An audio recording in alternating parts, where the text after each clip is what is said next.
Et bonjour à tous, donc on va se faire une petite vidéo sur les statistiques et la manipulation de la calculatrice. Et revoir aussi un peu quelques notions qu'on a vues rapidement ou voire pas vues du tout en cours. Alors sur la droite ici là, vous avez un tableau qui recouvre, qui est une étude statistique sur l'âge des voyageurs. Voilà, on va dire l'âge des voyageurs pour la SNCF par exemple. Et sur la gauche ici, vous avez donc un modèle de calculette Casio qui est pas tout à fait le même que le vôtre, mais c'est le seul émulateur que j'ai trouvé gratuit. Et ça vous permet, globalement les fonctions, c'est la même que la vôtre, sauf qu'il y a 2-3 trucs en plus que nous, on va absolument pas se servir, mais pour le reste, c'est pareil. Alors, première chose que vous voyez déjà, c'est que l'âge des voyageurs, ici, c'est pas des valeurs qui sont finies, mais c'est des intervalles.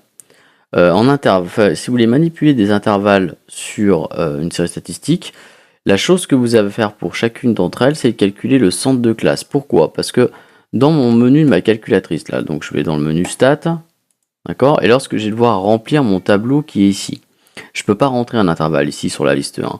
Ici, donc dans la liste 1, il faut que je mette le caractère, et dans la liste 2, il faut que je mette les effectifs. Dans la liste 1, je ne peux pas mettre un intervalle, la machine ne comprend pas. Donc ce qu'on va faire pour chacun des intervalles qui est ici, on va calculer son centre de classe. Alors pour rappel, le centre de classe, c'est quoi? C'est le milieu de l'intervalle. Comment on fait pour calculer le milieu de l'intervalle entre 15 et 25? Alors vous allez me dire, c'est évident, c'est 20. D'accord? Entre 15 et 25, le milieu c'est 20. Mais imaginons que nos chiffres soient moins sympathiques. D'accord? Et bien ce que vous faites, c'est que vous faites la borne de gauche plus la borne de droite et le tout divisé par 2. C'est-à-dire que par exemple, là on aurait fait 15 plus 25, le tout divisé par 2, ce qui fait 15 plus 25, ça fait 40, et 40 divisé par 2, ça fait 20. D'accord? Donc à chaque fois que vous avez un intervalle, pour calculer le milieu de cet intervalle, s'il n'est pas évident, là ici ils sont évidents, vous faites borne de gauche plus borne de droite, vous faites entrer sur votre calculette, et vous divisez par 2 pour avoir le milieu. Donc ici ce qu'on va faire, c'est qu'on va saisir donc tous les centres de classe pour chacune de ces intervalles-là. Et on va saisir aussi sur notre calculatrice les effectifs qui correspondent. Donc pour ma première ligne, ça va me faire donc ça va me faire 20. Alors moi en fait quand je remplis un tableau, j'ai vu qu'il y en a qui faisaient ligne par ligne, moi je fais colonne par colonne. D'accord, chacun son truc.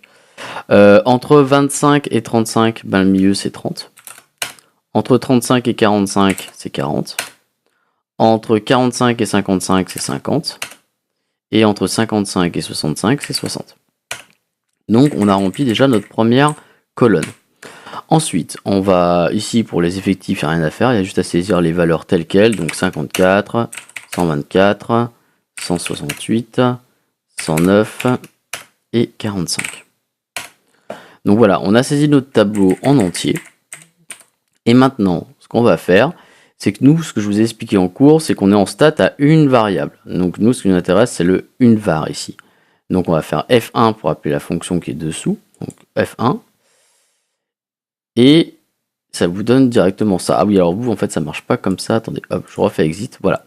Normalement, vous arrivez, vous, sur ce tableau-là. D'accord? Quand on fait exit, exit, exit, quand vous êtes paumé, en fait, sous menu, vous n'arrêtez pas d'appuyer sur exit. Vous avez vu, là, je suis revenu à ce qu'on appelle le menu racine, donc le menu de base. Donc ce que je veux faire sur ce tableau statistique, je veux calculer, parce que je veux tous mes indicateurs, moyenne et compagnie. Donc je vais calculer, donc calque, donc je fais F2.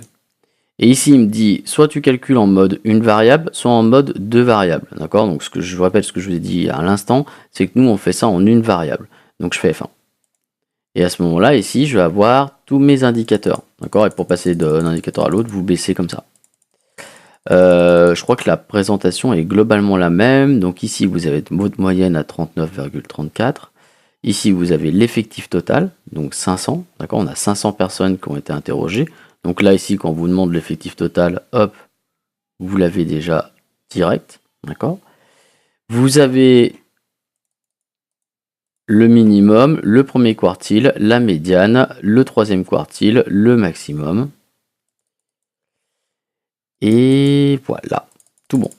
Alors maintenant, on va un peu voir les indicateurs rapidement et un peu donner une interprétation de chacun d'entre eux.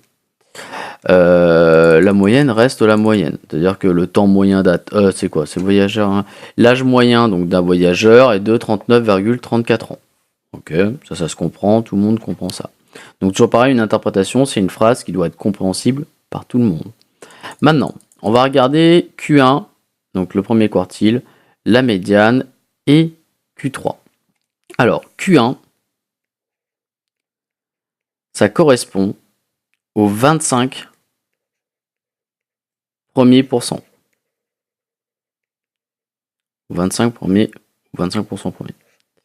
C'est-à-dire que Q1, 30.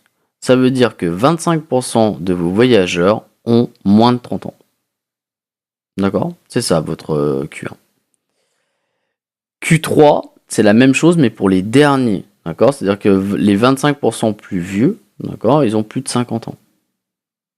Ou vous pouvez voir le verre à moitié, enfin l'autre côté, c'est que vous avez 3/4 des voyageurs qui ont moins de 50 ans et 1/4 qui ont plus de 50 ans.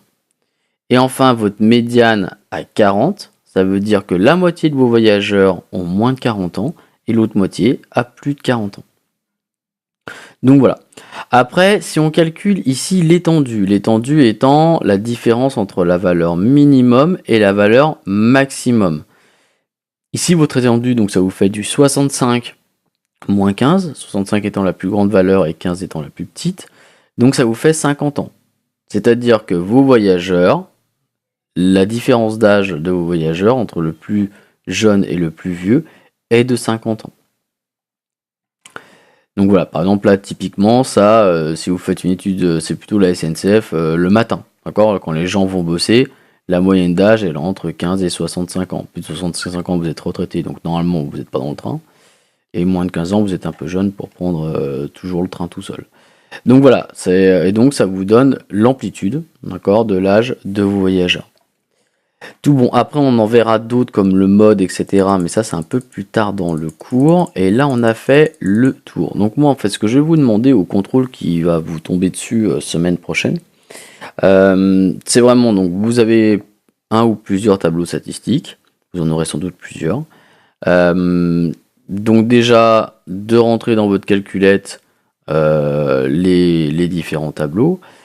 Bien comme il faut, de savoir bien sûr l'utiliser, de me calculer tous les indicateurs qui sont relatifs à ce tableau, donc là en fait c'est la calculette qui fait le boulot pour vous, et après de me donner une interprétation de chacun de ces indicateurs, ou de répondre à des questions à l'aide de ces indicateurs là, d'accord, ou on peut faire même des textes à trous. Imaginons que je fasse un texte à trous ici sur ce coup là, en faisant un texte à trous, la moitié des voyageurs a moins de... Et puis là, il faut savoir que quand je dis la moitié des voyageurs, l'indicateur qui correspond à ça, c'est l'indicateur médiane, donc il fallait me répondre à moins de 40 ans. Ou 1/4 des voyageurs à moins de... Et à ce moment-là, c'est Q1. D'accord? Avec 30 ans. Donc voilà, essayez... c'est vrai que là, on n'a pas eu beaucoup de cours, mais essayez voilà, de maximiser les informations que vous donnent ces indicateurs. N'hésitez pas, si vous avez des questions, à poster une petite question dans la partie commentaire de la vidéo. Postez vos questions, bien sûr, et puis j'y répondrai le plus rapidement possible.